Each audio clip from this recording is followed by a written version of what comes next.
Et si l'on se chauffait grâce à nos routes? C'est déjà possible avec Power Road, développé par Eurovia. Le concept est simple, capter la chaleur du soleil sur les routes grâce à des tubes insérés sous la chaussée. La chaleur sera alors stockée puis redistribuée via des pompes à chaleur pour des besoins de proximité. L'été, les routes vont chauffer, le revêtement va monter en température environ 60 degrés. Donc en fait, on a eu l'idée de mettre dans la deuxième couche de la route des tubes dans lesquels on va faire circuler un fluide caloporteur, on va le faire passer dans les sondes géothermiques et on va augmenter la température naturelle de la Terre qui est aux alentours de 15 degrés, ça c'est l'été.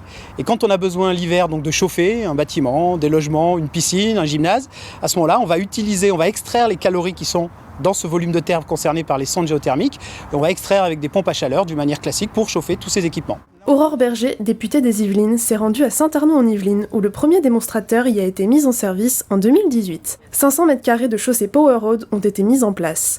Elles permettent actuellement de chauffer un bâtiment de 370 m² et de déneiger les 500 m² de la voirie concernée en hiver. Ici, c'est les tubes qui vont aller jusqu'à la route, donc qui rentrent dans le sol, qui reviennent directement ici, qui prennent un coup de pompe pour pousser tout le fluide et qui repartent jusque là-bas dans les tubes qui sont ici.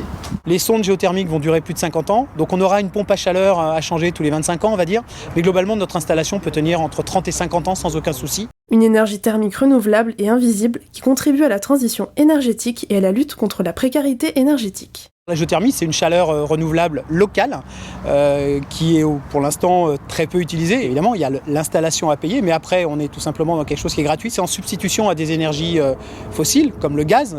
Ça permet effectivement de pouvoir réduire les émissions de gaz à effet de serre. On a souvent des débats, vous le savez, sur le photovoltaïque, sur l'éolien, à la fois parce que c'est un coût, mais aussi sur la question des paysages. Là, c'est invisible, c'est sous nos pieds.